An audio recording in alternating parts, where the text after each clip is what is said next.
है oxidation and reduction. ठीक है, ऑक्सीडेशन का मतलब होता है कि जैसे मैंने मेटल लिखे थे तुम्हारे सामने, सोडियम, कॉपर या कोई भी मेटल लिख दूं मैं, ठीक है, तो जब ये खाली होते हैं, यानी किसी के साथ इन्होंने बॉन्ड नहीं बना रखा, ठीक है, जब इन्होंने बॉन्ड नहीं बना रखा तो इनके ऊपर ऑक्सीडेशन स्टेट होती है 0।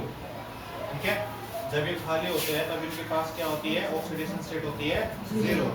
लेकिन जब ये किसी के साथ बॉन्ड बना लेते हैं, जैसे Na ने Cl के साथ बना लिया, ठीक है, तो Cl जो होता है वो नेगेटिवली चार्ज होता है, इसकी ऑक्सीडेशन स्टेट होती है -1। ठीक है, तो अगर इसके पास -1 चार्ज है तो इसके पास +1 होना चाहिए, क्योंकि देखो जब मैं NaCl लिख रहा था रिएक्शन के अंदर तो मैंने NaCl को एज इट इज लिख दिया था, इस पे भी उतना ही चार्ज होगा, तभी ये न्यूट्रल होगी, पॉजिटिव और नेगेटिव दोनों इक्वल हो जाएंगे तो 0। यहाँ आ जाओ आप, यहाँ दिखेगा नहीं, आ रही है बात समझ? क्या आ रहा है, जो भी मेटल होगा वो जब अगर नेसेंट लिखा जाएगा, अकेला लिखा जाएगा, उसके ऊपर ऑक्सीडेशन स्टेट होगी 0, और Cl जो होता है उस पे क्या होती है, -1 -1 होती है। ठीक है, ऐसे ही ब्रोमीन अगर मैं लिख दूं तो उस पे भी क्या होगी, -1। ऑक्सीजन लिख दूं तो ऑक्सीजन भी होती है -2, ये तुम्हें याद रखनी पड़ेगी। ठीक है, अगर मैं हाइड्रोजन लिख दूं तो हाइड्रोजन पे जनरली चार्ज होता है +1। ठीक है, तो ये क्या करना है, तुम्हें लर्न करना है। देखो NaCu जो ये हैं, ये मेटल हैं, ये अगर खाली है तो इन पे 0 रहेगी।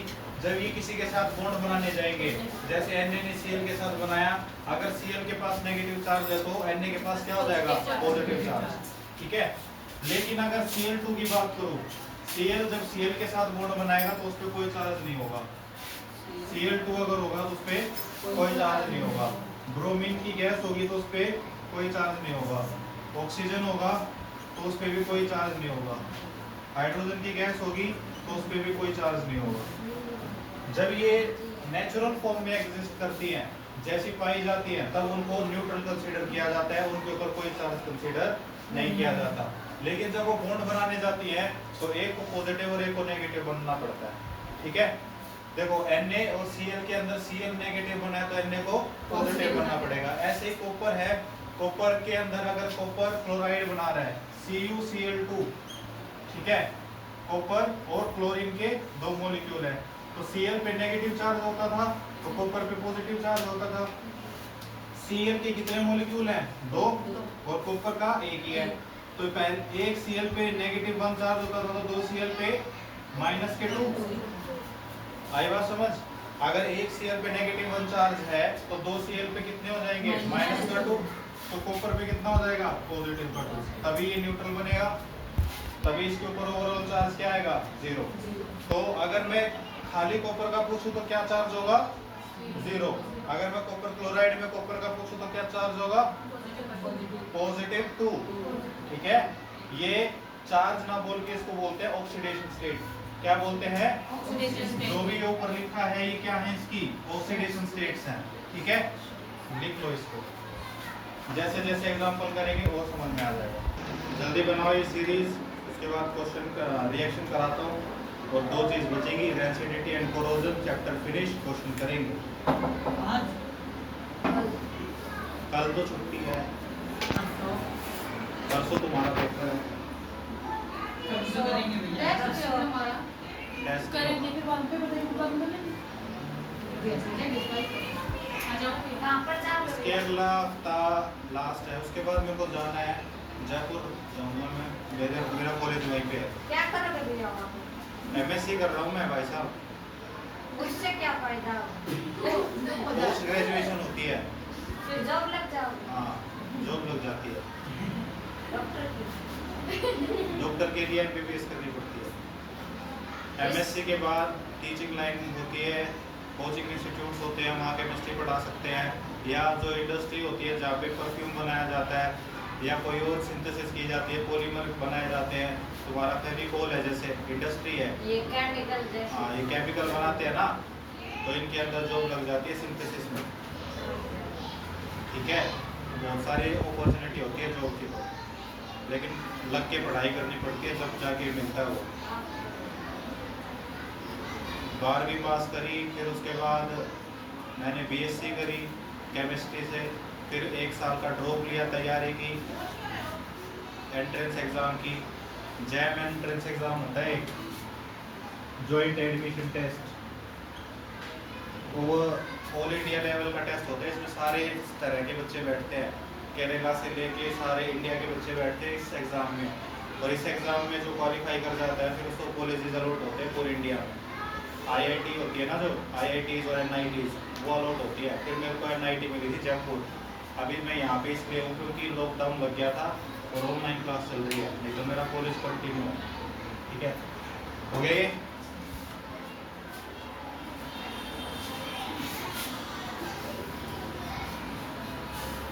पहला एग्जांपल आता है ऑक्सीडेशन रिडक्शन रिएक्शन का। Copper plus O2 gives CuO। ठीक है, कॉपर जब ऑक्सीजन के साथ रिएक्ट कराएगा तो कॉपर ऑक्साइड बना देगा। ठीक है, अब इसके अंदर कॉपर की क्या ऑक्सीडेशन स्टेट होगी, अभी बताई थी। अगर खाली कॉपर होता है तो 0, अगर खाली ऑक्सीजन होता है तो 0। अब यहाँ पर ऑक्सीजन की अगर बॉन्ड बना लेता है तो -2 और कॉपर की +2। देखो ध्यान से, ऑक्सीजन की -2 लिखवाई होगी। ऑक्सीजन ऐसा है जिसकी -2 होती है, तो अगर इसकी -2 हुई तो इसकी +2। आगे बात समझ।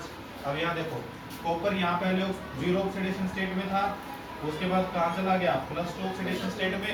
0 से +2 बढ़ा है, यानी बढ़ा ली अपनी ऑक्सीडेशन स्टेट उसने। अगर कोई मॉलिक्यूल अपनी ऑक्सीडेशन स्टेट को बढ़ा देता है तो उसको बोलते हैं ऑक्सीडेशन। क्या बोलते हैं? ऑक्सीडेशन। अगर कोई मॉलिक्यूल 0 से नीचे चला गया -2, क्यों हंसी आ रही है जी? मैं बहुत इंपॉर्टेंट रिएक्शन करा रहा हूँ, ये बाद में समझ में नहीं आएगी। जो पहले वाली थी कॉम्बिनेशन डिस्प्लेसमेंट, ये तो अपने आप एग्जांपल लेके तुम कर सकते हो, लेकिन ये बाद में समझ में आने वाली चीज़ नहीं है। ठीक है, तो इसको ध्यान से देख लो। 0 ऑक्सीडेशन स्टेट थी, उसके बाद कहाँ चली गई -2 में, तो 0 से -2 कम है ना, तो कम हो गई। तो अगर कोई मॉलिक्यूल अपनी 0 ऑक्सीडेशन स्टेट या अपनी ऑक्सीडेशन स्टेट से कम ऑक्सीडेशन स्टेट में चला जाता है तो उसको बोलते हैं रिडक्शन। ठीक है, तो अब क्या बोलेंगे इस रिएक्शन में? कॉपर ने तो क्या किया है ऑक्सीडेशन, ऑक्सीजन ने क्या किया है रिडक्शन। लिखो इसे।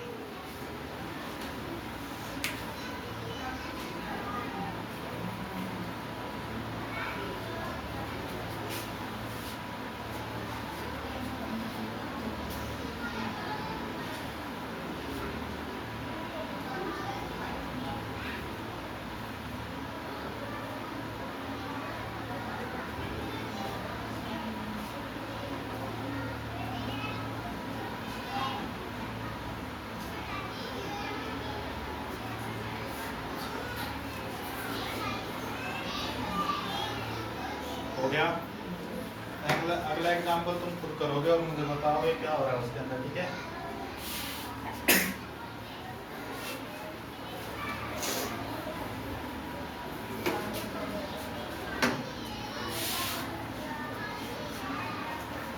कॉपर ऑक्साइड जब हाइड्रोजन गैस से रिएक्ट करता है तो बनाता है copper plus H2O।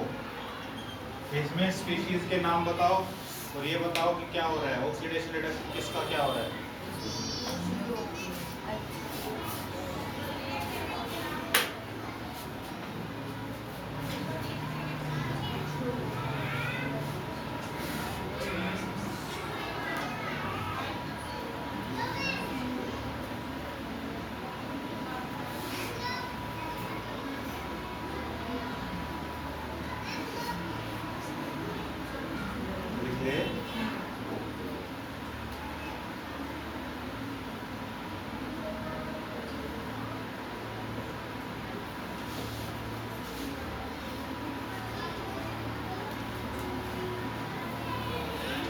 Copper oxidation कर रहा है। कॉपर ऑक्सीडेशन कर रहा है।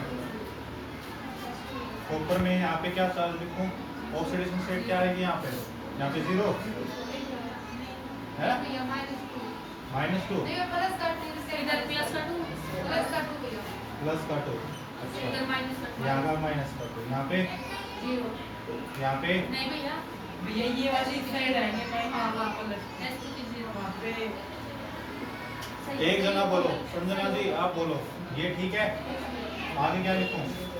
कॉपर पे जीरो भैया H2 पे माइनस का माइनस का 2 नहीं माइनस प्लस का 1 प्लस माइनस का 1 माइनस का 1 माइनस का 2 माइनस का 2 यस भैया और यहाँ पे प्लस का प्लस का 2 है ना, तभी ये न्यूट्रल होएगा। माइनस का 2 प्लस का 2। देखो कॉपर क्या था, प्लस 2 था, कहाँ चला गया? 0 में। प्लस 2 से 0 कम हो गया या बढ़ गया? बढ़ गया। हो गया प्लस 2 से 0 कम हो गया ना, तो क्या हो गया इसका? रिडक्शन। ऑक्सीजन का तो कुछ नहीं हुआ, -2 से -2 ही है। H2 देखो 0 था, यहाँ पे क्या चला गया? +2। ऑक्साइड नहीं, ऑक्सीडेशन। तो ऐसे करना है तुम्हें, सिंपल है।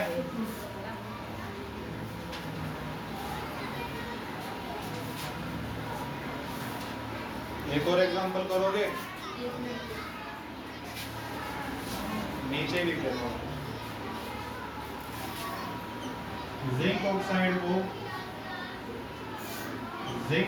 को जब मैं रिएक्ट कराता हूँ कार्बन के साथ तो बन जाता है जिंक का मेटल प्लस कार्बन मोनोऑक्साइड। इसमें बताओ क्या हो रहा है किसके साथ?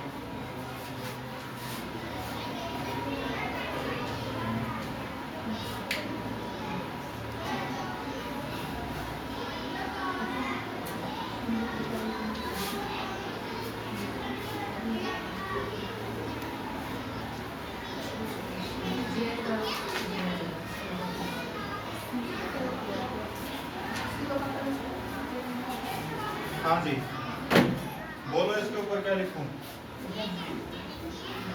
भैया प्लस का 2 प्लस का 2 माइनस का 2 माइनस का 2, यहाँ पे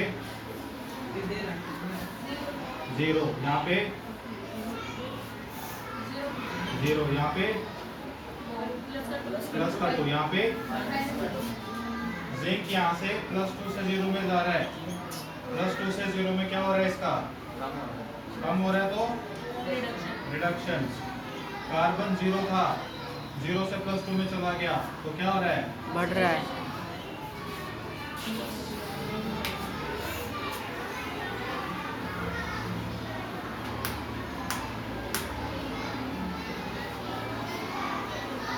हो गया? समझ में आ रहा है? नेक्स्ट 2 टॉपिक कोरोजन एंड रेसिडिटी अभी हो जाएंगे 5 मिनट में, फिर क्वेश्चन ही क्वेश्चन करने हैं।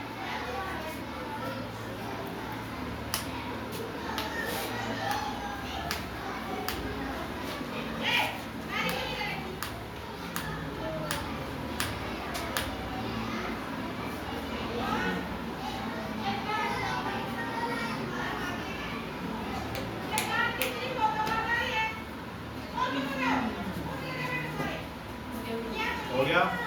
समझ में आ गया? नेक्स्ट होता है कोरोजन। कोरोजन तो तुमने सुना होगा, सुना है? कोरोजन जंग लगना सुना है? अब हाँ जरूर आएगी, ये तो सुना ही।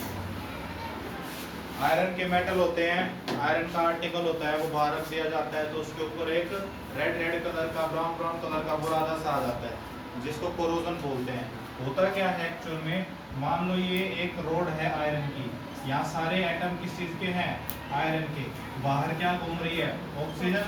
तो जो बाहर का एटम होता है आयरन का, वो क्या कर जाता है? ऑक्सीजन से रिएक्ट कर जाता है, Fe2O3 डॉट 5H2O या 10H2O मॉलिक्यूल्स बना लेता है। ठीक है, इसी को क्या बोलते हैं? रस्ट। ये ही ब्राउन कलर का सब्सटेंस होता है जिसको रस्ट बोलते हैं। ठीक है, और ये किसकी प्रेजेंस में होता है? यहाँ पर मॉइस्चर होता है तब। H2O के मॉलिक्यूल्स होंगे तभी तो बनेगा। ऐसे बोलते हैं ना कि आयरन की चीज को बाहर मत रखो बारिश में, नहीं तो जंग लग जाएगा। जंग इसलिए लग जाएगा क्योंकि वहाँ वाटर भी मिल जाएगा और उसको ऑक्सीजन भी मिल जाएगी, तो आयरन क्या कर जाएगा? और O2 से रिएक्ट कर जाएगा और किसके साथ, प्रेजेंस में, किसकी प्रेजेंस में, पानी की प्रेजेंस में। यहाँ मान लो मॉइस्चर है, ठीक है, मॉइस्चर का मतलब H2O है और वो H2O कंबाइन करके रस्ट बना देंगे, ठीक है, कुछ और ही मेटल बना देंगे। ये होता है कोरोजन। और कोरोजन जरूरी नहीं है सिर्फ आयरन का भी होता है, हर एक मेटल जो ऑक्साइड बना ले अपना उसको क्या बोल देंगे, कोरोजन, ठीक है। तुमने देखा होगा कि कॉपर के मेटल्स पहले जो आते हैं वो बहुत शाइन करते हैं, फिर बाद में ग्रीनिश कलर में कन्वर्ट हो जाते हैं। वो क्या हो जाता है, वो बाहर की लेयर जो है वो ऑक्साइड में कन्वर्ट हो जाती है और कलर चेंज कर लेती है अपना, तो वो भी एक तरह का कोरोजन है, ठीक है। जंग किसी भी चीज का लग सकता है, मतलब कोई भी मेटल पहले प्योर स्टेट में था, सारे आयरन के मॉलिक्यूल थे, उसके बाद कुछ ऑक्साइड में कन्वर्ट हो गया, तो इसको क्या बोल देंगे, कोरोजन, ठीक है। कोरोजन की अगर डेफिनेशन लिखें तो degradation of pure metal into oxide or any other substance is called corrosion। मतलब क्या है इस लाइन का, डिग्रेड होना मतलब कम हो जाना, प्योर मेटल का कम हो जाना। कैसे, वो कन्वर्ट हो जाए किसमें, ऑक्साइड में या किसी और सब्सटेंस में कन्वर्ट हो जाए, तो उसको क्या बोलेंगे, कोरोजन, ठीक है। यही तो हो रहा है, पहले मेटल था आयरन, उसके बाद क्या हुआ, ऑक्सीजन के साथ रिएक्ट करके क्या बना दिया, आयरन ऑक्साइड।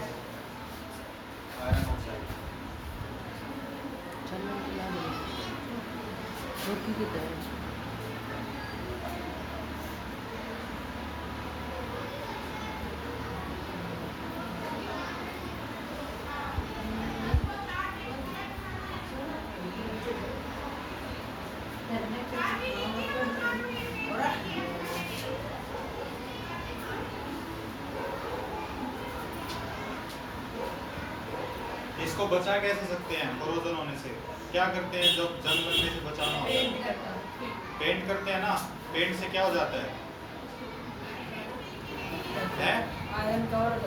आयरन कवर हो जाता है। जो H2O पहले इसको अवेलेबल था आयरन को ऑक्साइड बनाने के लिए, अब वो आयरन के लिए अवेलेबल नहीं है, एक बार से लेयर बन गई है, जो लेयर उसको क्या कर लेगी, प्रोटेक्ट कर लेगी, ठीक है। तो पेंट करने से क्या हो जाता है, वो बैरियर क्रिएट हो जाता है, ठीक है। ऐसे आ सकता है आपके question, define corrosion and 2 methods to prevent it, मतलब कोरोजन को डिफाइन करो, डिफाइन तो ऐसे करोगे, उसके बाद प्रिवेंशन के मेथड में क्या लिखोगे, या तो उसके ऊपर पेंट लगा दो या किसी और मेटल की कवरिंग लगा दो, जो मेटल तुम्हारे लिए जरूरी नहीं है, ठीक है। कोटिंग करवा लेते हैं ना किसी और मेटल की, तो अगर उसके ऊपर किसी और मेटल की परत चढ़ेगी तो पहले कोरोजन उसको लगेगा, उसके बाद अंदर वाले को लगेगा, तो वो भी बचाने का मेथड हो गया, ठीक है।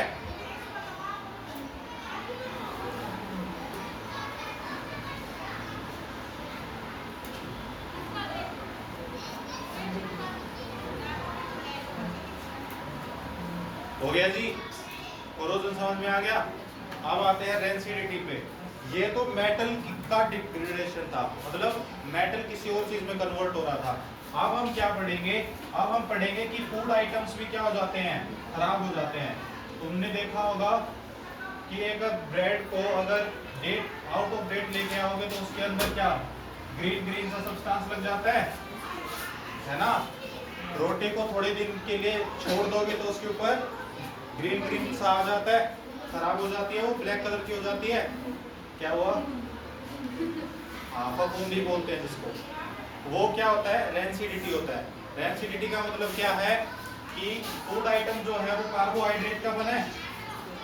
कार्बोहाइड्रेट एक तरह का सब्सटेंस होता है जिसके अंदर ग्लूकोज बहुत सारे मिले होते हैं, ठीक है, बहुत सारे ग्लूकोज मॉलिक्यूल जुड़े होते हैं, उसको बोलते हैं कार्बोहाइड्रेट, ठीक है।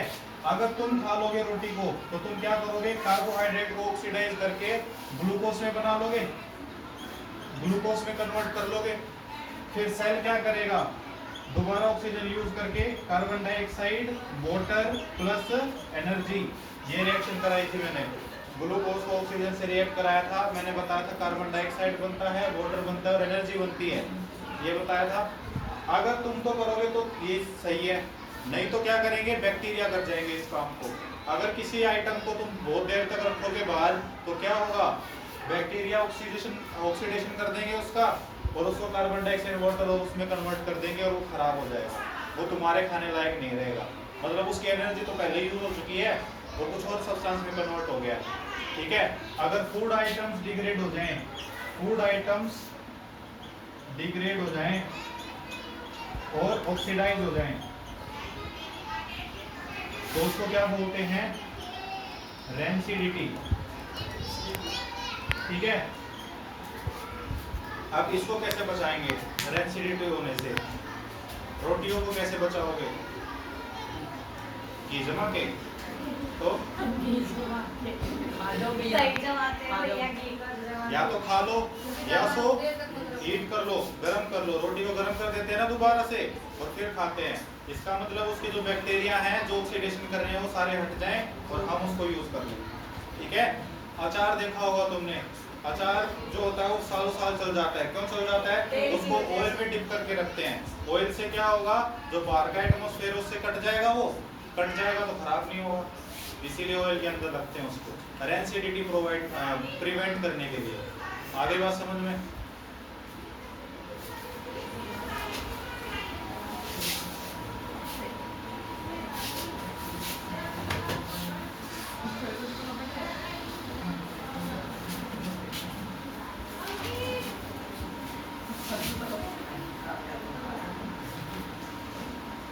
चिप्स खाए होंगे तुमने, लेज के भी खाए होंगे, चुलबुले वाले भी खाए होंगे, और कौन से आते हैं, सब खा जाते हो, है। तो वो देखा होगा, वो पैकेट फूला सा होता है ना, और निकलते उसमें गैस निकलती है, बता सकते हो कौन सी गैस होती है, ये तो पता है, तो कैसे पता, पहले बताया था भैया आपने, अच्छा बताया था क्या? ना पहले बताया था भैया ने। मैंने बताया होगा, बताया चलो था। अच्छा तो ठीक है भाई, तेरे को याद था। नाइट्रोजन गैस जो होती है वो एक इनर्ट गैस होती है। इनर्ट गैस का मतलब वो अंदर जो फूड आइटम है, मेरी बात ध्यान से सुनो, वो नाइट्रोजन गैस जो होती है वो अंदर रखे चिप्स से रिएक्ट नहीं करती, उसकी जगह अगर ऑक्सीजन भर दोगे ना तो वो चिप्स बचेंगे ही नहीं, खराब हो जाएंगे, ठीक है। तो जो नाइट्रोजन है वो उससे रिएक्ट नहीं करेगी और ना ही किसी और चीज को उसके अंदर रिएक्ट करने देगी, तो इसीलिए वो बचे होते हैं और इसीलिए उसके अंदर नाइट्रोजन गैस भरी जाती है। और कड़ंक रहते हैं, हैं? कड़ंक रहते हैं वे, कड़क रहते हैं, हम लोग जैसे हैं वैसे रहते हैं। हाँ। सभी के अंदर ये फूड आइटम को बचाना है तो नाइट्रोजन गैस डालनी पड़ेगी, ठीक है।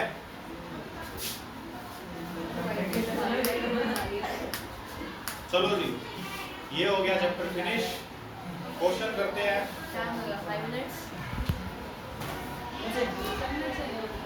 कितना बचा टाइम? 7 मिनट्स। देखो लास्ट क्वेश्चन है, explain the term with one example corrosion and rancidity. ये अभी कराया मैंने, ठीक है। हाँ बोलते जाओ जो जो होता जाए। लास्ट क्वेश्चन मैंने अभी कराया है, कोरोजन और रेंसिडिटी को बताइए। हाँ question number 20। Question number 19, oil and fat containing food items are flushed with nitrogen by. अभी कराया है कि ऑयल और फैट आइटम जो होते हैं उनको नाइट्रोजन से क्यों फ्लश किया जाता है, ताकि वो कंटेमिनेट ना हो या रेंसिड ना हो, खराब ना हो, ठीक है। अप्लाई क्यों करते हैं पेंट आयरन आर्टिकल्स में? क्वेश्चन नंबर 18, आयरन आर्टिकल को पेंट क्यों किया जाता है? कोरोजन से बचाने के लिए, ठीक है। इसके नीचे केमिकल रिएक्शन लिखवाई रखी है इन्होंने, कोप पता है, ठीक है, बस यही पूछा है। उसके ऊपर पूछा है ऑक्सीडेशन और रिडक्शन बताइए विद एग्जांपल। अभी बताए मैंने दो एग्जांपल ऑक्सीडेशन और रिडक्शन रिएक्शन के, ठीक है। उसके ऊपर आ जाओ। प्रेसिपिटेशन रिएक्शन क्या होता है? प्रेसिपिटेशन रिएक्शन वो होता है जब दो चीजें रिएक्ट करें और जो तीसरी चीज बने वो सॉलिड फॉर्म में बन जाए, ठीक है। दो चीज के रिएक्ट करने से एक सॉलिड फॉर्म बन जाए, उसको बोलते हैं प्रेसिपिटेशन रिएक्शन। ठीक है। इसमें एग्जांपल देखो, Na2SO4 जब BaCl2 के साथ रिएक्ट कर रहा है तो जो BaSO4 बन रहा है वो BaSO4 के नीचे S लिखा हुआ है, यानी सॉलिड लिखा हुआ है, यानी ये सॉलिड बनेगा। ठीक है, दोनों कैसे थे पहले, एक्वस एक्वस।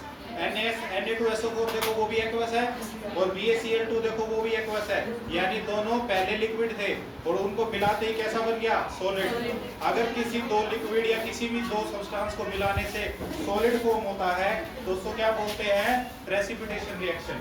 ठीक है, उसके बाद सिल्वर नाइट्रेट की रिफाइनिंग में डिस्प्लेसमेंट ऑफ कॉपर, ये रिएक्शन इन्वॉल्व होती है, ये रिएक्शन याद करनी है तुम्हें। ठीक है, जब तुम्हें सिल्वर निकालना होता है ना, जैसे अभी आयरन है, आयरन मान लो, गोल्ड मान लो। ठीक है, गोल्ड आइटम जो होते हैं वो इतने महंगे क्यों, पहले ये बताओ। मेटल तो आयरन भी है। ठीक है, आयरन के ऐसे इंस्ट्रूमेंट क्यों नहीं बनते जो हम गले में पहन सके, आयरन का नेकलेस क्यों नहीं बनता, गोल्ड का ही क्यों बनता है, महंगा होता है इसलिए भैया जंग नहीं लगता। एक रीजन तो यही है। नहीं, गरम की बात नहीं है, गोल्ड भी गरम हो जाता है। नहीं, भारी नहीं होता। ये रीजन एक तो ये रीजन, अरे भाई साहब रुक जाओ, मेरी बात सुन लो। क्या है, आयरन जो होता है, आयरन जो होता है वो तुम्हें पता है H2O की प्रेजेंस में आएगा और जल्दी से क्या कर जाएगा, ऑक्साइड में कन्वर्ट कर जाएगा। तुमने पहना होगा कुछ नेकलेस और बन जाएगा कुछ और ही। ठीक है, गोल्ड के आइटम जो होते हैं वो इनर्ट होते हैं, वो रिएक्ट नहीं करते किसी के साथ भी, तो जैसे हैं वैसे ही रहेंगे, जैसी शाइन पहले है वैसी ही रहेगी, इसीलिए गोल्ड आइटम्स को ऑर्नामेंट्स में यूज किया जाता है। ठीक है, अब जो क्वेश्चन है वो ये है, क्वेश्चन, हाँ, सिल्वर और आयरन, जो सिल्वर होता है उसको रिफाइन किया जाता है। देखो गोल्ड महंगा क्यों होता है, एक रीजन तो ये हो गया कि गोल्ड पहनते क्यों हैं, लेकिन महंगा क्यों होता है, इतना एक्सपेंसिव क्यों होता है, क्योंकि गोल्ड ऐसे ही नहीं मिलता। जो गोल्ड होता है उसको निकालना पड़ता है, जो नीचे रिफाइन करना पड़ता है, एक और होती है उसमें बहुत सारे सब्सटेंस पहले जुड़े होंगे उसके अंदर, फिर धीरे धीरे केमिकल प्रोसेस से हम क्या करेंगे, उस गोल्ड को बाहर निकाल लेंगे, सिर्फ गोल्ड रह जाएगा, तभी उसको यूज कर पाएंगे। ऐसे ही सिल्वर है, सिल्वर भी महंगा होता है, सिल्वर को भी निकालने के लिए पहले नाइट्रेट को कॉपर से रिएक्ट कराना पड़ेगा। सिल्वर का नाइट्रेट है, सिल्वर नाइट्रेट हमारे कोई काम का नहीं है, हमें चाहिए सिल्वर, तो हम कॉपर से रिएक्ट करा देंगे, तो कॉपर का तो नाइट्रेट बन जाएगा और सिल्वर अलग हो जाएगा, तो बस सिल्वर मिल गया, हमें यही चाहिए था। ठीक है, ये रिएक्शन याद करनी है तुम्हें। अगला है डिस्प्लेसमेंट और डबल डिस्प्लेसमेंट में क्या अंतर है, एग्जांपल लिखिए। डिस्प्लेसमेंट में एक ही चीज डिस्प्लेस होगी और डबल डिस्प्लेसमेंट में दोनों रिप्लेस हो जाएंगी, उनके एग्जांपल लिखने हैं। डिकम्पोजिशन रिएक्शन का एक एग्जांपल लिखो। देखो ये सारे डिकम्पोजिशन रिएक्शन के एग्जांपल हैं, एक सब्सटेंस से मल्टीपल प्रोडक्ट्स बन रहे हैं, यही मैंने बताया था तुम्हें। ठीक है, decomposition reaction, question number 11, decomposition reaction को अपोजिट क्यों कहा जाता है, कॉम्बिनेशन रिएक्शन के अपोजिट ही है। कॉम्बिनेशन रिएक्शन में क्या हो रहा था, दो रिएक्टेंट एक प्रोडक्ट बना रहे थे, और डिकम्पोजिशन में क्या हो रहा है, एक रिएक्टेंट दो प्रोडक्ट बना रहा है, इसीलिए इसको उल्टा कहा जाता है। ठीक है, रेस्पिरेशन को हम एक्सोथर्मिक रिएक्शन क्यों कंसीडर करते हैं, रेस्पिरेशन जो मैंने ये रिएक्शन बताई थी, ग्लूकोज प्लस ऑक्सीजन, देखो यहाँ एनर्जी निकल रही है, एनर्जी निकलेगी तो वो एक्सोथर्मिक रिएक्शन होगी। ठीक है, हीट निकलेगी तो एक्सोथर्मिक रिएक्शन होगी। अगर मैंने दो चीज मिलाई और उसमें से भाप निकलने लग रही है और गर्म हो गई है वो, तो वो ऐसी रिएक्शन को क्या बोलते हैं, एक्सोथर्मिक रिएक्शन। तो ये एक एक्सोथर्मिक रिएक्शन का एग्जांपल है। ठीक है, ऊपर वही है एक्सोथर्मिक और एंडोथर्मिक।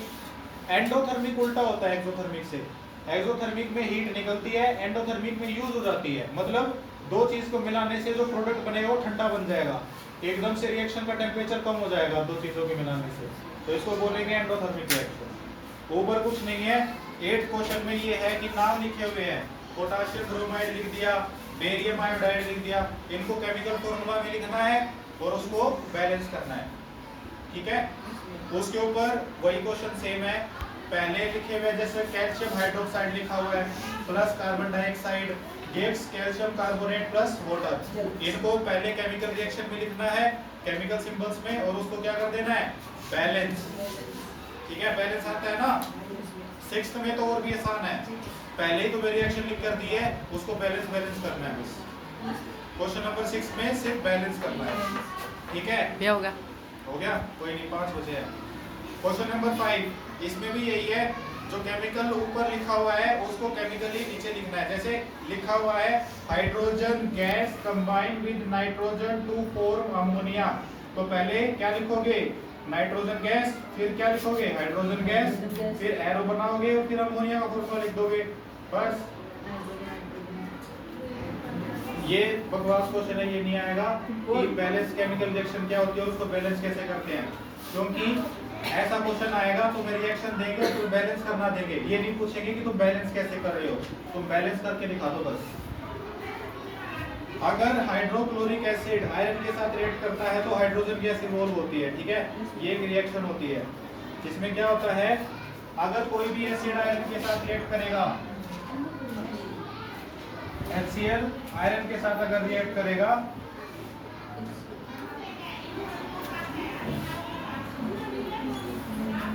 तो हाइड्रोजन गैस इवॉल्व होगी, ठीक है?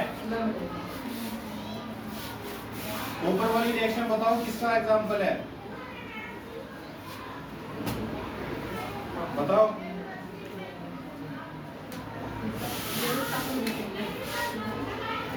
किसका एग्जांपल है? कॉम्बिनेशन है, डबल डिस्प्लेसमेंट है, डिकम्पोजिशन है, डिस्प्लेसमेंट है?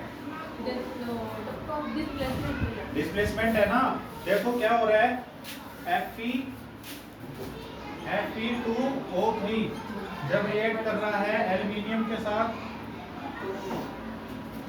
तो क्या बना रहा है?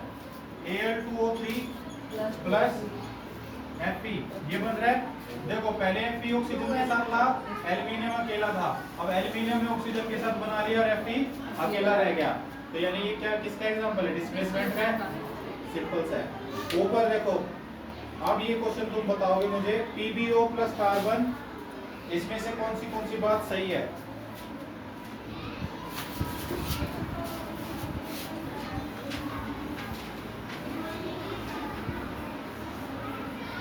ये बहुत अच्छा क्वेश्चन है, पहला जो है।